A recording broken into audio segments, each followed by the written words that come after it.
Students, Mughal साम्राज्य औरंगजेब के समय जितना विस्तृत था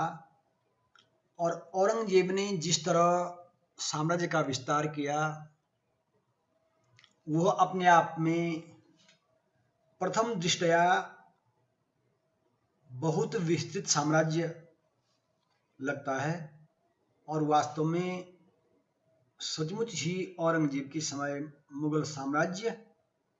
विस्तृत साम्राज्य था। परंतु औरंगजेब की मृत्यु से जितनी शीघ्रता से इस साम्राज्य का पतन हुआ, वह अपने आप में एक विचारणीय विषय रहा है। मुगल साम्राज्य के पतन के जो कारण थे, उन पे हमने पूर्व शीर्षक में चर्चा की थी और आज हम यह जानना चाहेंगे कि मुगल साम्राज्य का जो पतन हुआ, उस पतन का एक परिणाम यह हुआ कि जो क्षेत्रीय राज्य थे या जो क्षेत्रीय शक्तियां थी, वे ज़्यादा शक्तिशाली बन गई। अर्थात मुगल साम्राज्य के अधीन जो अमीर वर्ग था या उमरा वर्ग था, जो महत्वपूर्ण पदाधिकारी थे, किस तरह उन्होंने स्वतंत्र राज्यों की स्थापना की और शक्ति का नया केंद्र या शक्ति के जो नए केंद्र स्थापित हुए, उनके बारे में हम आज अध्ययन करेंगे कि किस प्रकार मुगल साम्राज्य के पतन के पश्चात क्षेत्रीय शक्तियों का उदय हुआ, या हम कह सकते हैं कि जो राज्य थे जैसे अवध, हैदराबाद के निजाम, पठान, मराठा, सिख, जो ये राज्य जो है स्वतंत्र रूप से विकसित हुए और इन्होंने मुगलों को चुनौती ही नहीं दी, बल्कि मुगल साम्राज्य के पतन में भी अहम योगदान दिया। तो हम आज इन क्षेत्रीय शक्तियों के उदय पर और इन क्षेत्रीय शक्तियों के बारे में अध्ययन करेंगे। इनमें सर्वप्रथम जो प्रमुख शक्ति आती है,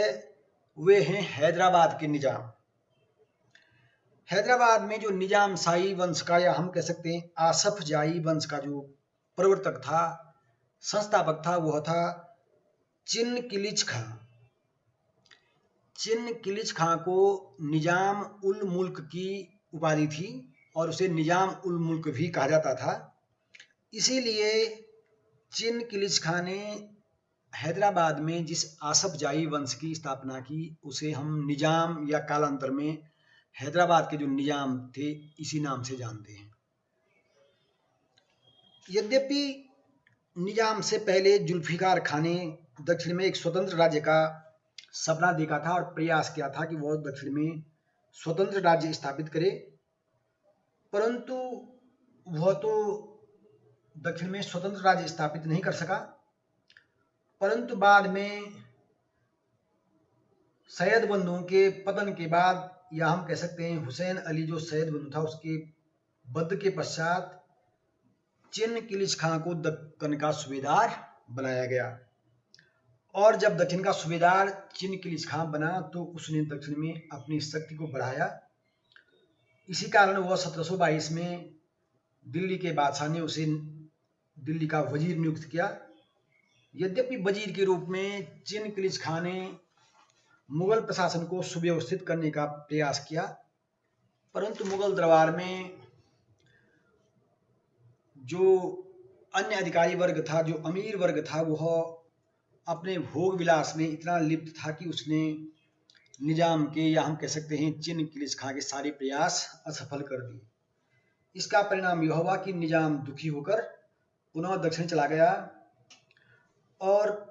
उसने पुनः दक्षिण की सूबेदारी प्राप्त कर ली और 1723 में शिकार के बहाने वो दक्षिण की ओर जाकर के उसने दक्षिण में ही अपना साम्राज्य, अपना राज्य स्थापित कर दिया। यद्यपि मोहम्मद शाह जो उस समय मुगल बादशाह था, उसको यह बुरा लगा, परंतु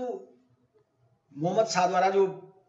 मुबारिज खां निजाम के विरुद्ध भेजा गया था, उसको निजाम ने पराजित कर दिया और इस तरह निजाम ने हैदराबाद में अपनी स्वतंत्र सत्ता स्थापित की यद्यपि वह नाम मात्र के लिए मुगलों के अधीन रहा, लेकिन एक तरह से उसने अपना स्वतंत्र शासन आरंभ करके आसफ जाह की उपाधि धारण की। बाद में निजाम के मराठों से कई संघर्ष हुए और बाजीराव के विरुद्ध निजाम करारी हार हुई, परंतु निजाम तब भी एक मुगल साम्राज्य से एक तरह से स्वतंत्र रूप से शासन करता रहा, या निजाम के उत्तराधिकारी शासन करते रहे, और इस तरह हैदराबाद में निजाम की सत्ता स्थापित हुई। दूसरा महत्वपूर्ण क्षेत्रीय राज्य था अवध। अवध का जो स्वतंत्र राज्य का संस्थापक था वह था सादत खां। सादत खां को बुरहान उल मुल्क भी कहा जाता है। यद्यपि यह सादत खां शिया वंश का था और निसापुर के सैयदों का वंशज था। सादत खां के बाद उसका भतीजा और जो कि उसका दामाद भी था सफदरजंग, वह अवध का नवाब बना। उसने अवध में अच्छी तरह से अपना शासन चलाया। उसके बाद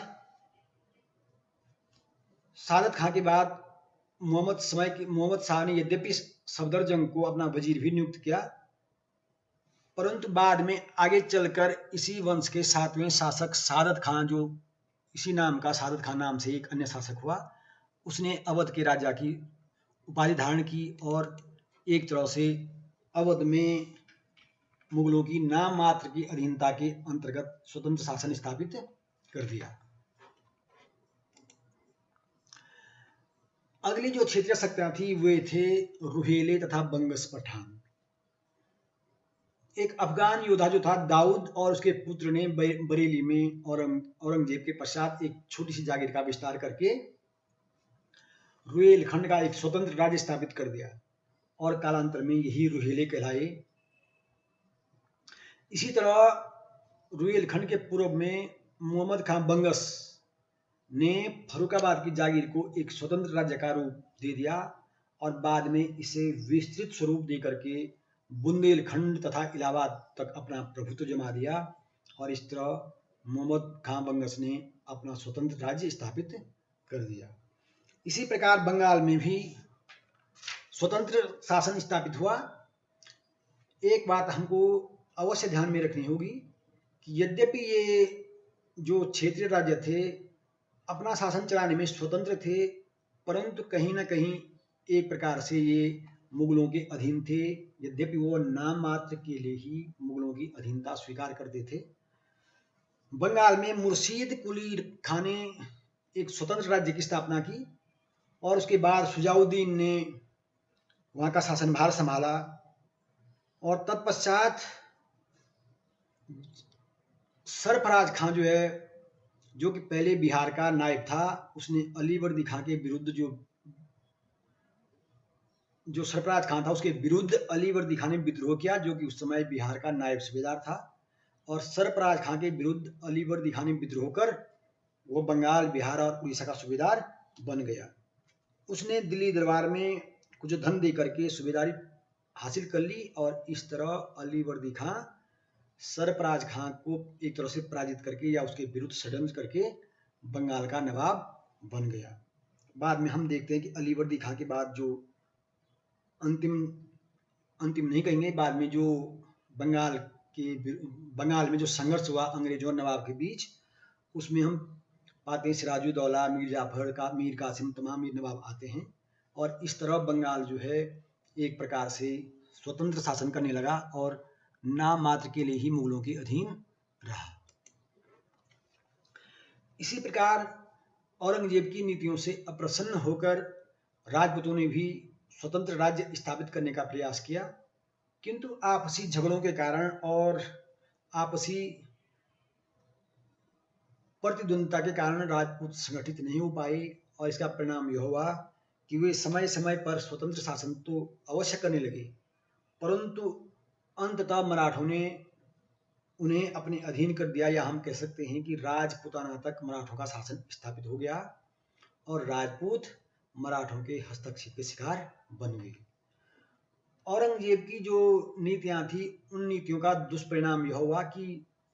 जाट, सिख, राजपूत तमाम जो अन्य शक्तियां थी वो औरंगजेब के विरुद्ध हो गई थी और औरंगजेब के शासनकाल में ही जाटों का विद्रोह भी हुआ और इसका परिणाम यह हुआ कि जाटों ने औरंगजेब की नीतियों के विरुद्ध दिल्ली, मथुरा, आगरा में विद्रोह किया और जो चूड़ामन जाट था उसने मुगलों के विरुद्ध जाटों का नेतृत्व किया और जाटों के विरुद्ध दुर्ग का निर्माण भी किया, दुर्ग स्थापित किए। यद्यपि बाद में चूड़ामन ने आत्महत्या कर ली, परंतु उसके पश्चात उसके भतीजे बदन सिंह ने जाटों का नेतृत्व संभाला और भरतपुर राज्य की नींव डाली। बाद में 1756 में सूरजमल जाट भरतपुर राज्य का उत्तराधिकारी बना और तत्पश्चात सूरजमल के पश्चात जाटों का यद्यपि पतन हो गया, लेकिन जाटों ने औरंगजेब को तथा बाद में मुगल साम्राज्य को कड़ी चुनौती दी। इसी प्रकार जो सिख थे, सिख जो एक शक्तिशाली योद्धा जाति हुई है, सिख ये जो एक शक्तिशाली योद्धा रहे हैं, जाति नहीं कहना मैंने, एक शक्तिशाली योद्धा जो रहे हैं, इन सिखों को जो है उनके अंतिम गुरु गोविंद सिंह ने धर्म तथा स्वतंत्रता की रक्षा के लिए योद्धाओं के रूप में परिणत कर दिया था। और इसका परिणाम यह हुआ कि सिख जो योद्धाओं के रूप में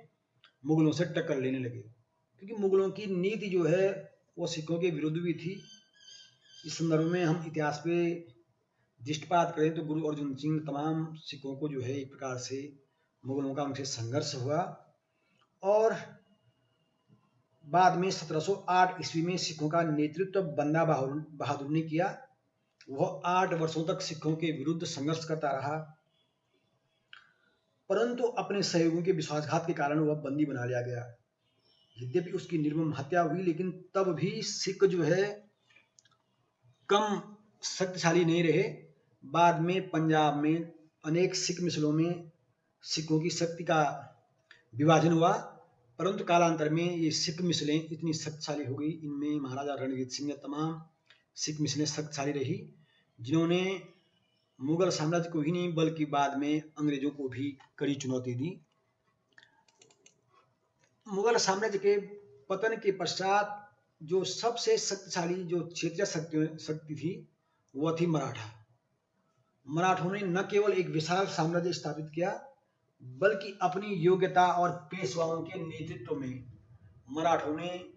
अपनी शक्ति का इतना विस्तार किया, अपने साम्राज्य को उत्तर भारत तक विस्तृत कर दिया। और एक समय ऐसा आया कि मुगल बादशाह मराठों के अधीन आ गया। यद्यपि अहमद शाह अब्दाली के समय जब पानीपत का तृतीय युद्ध हुआ तो 1761 में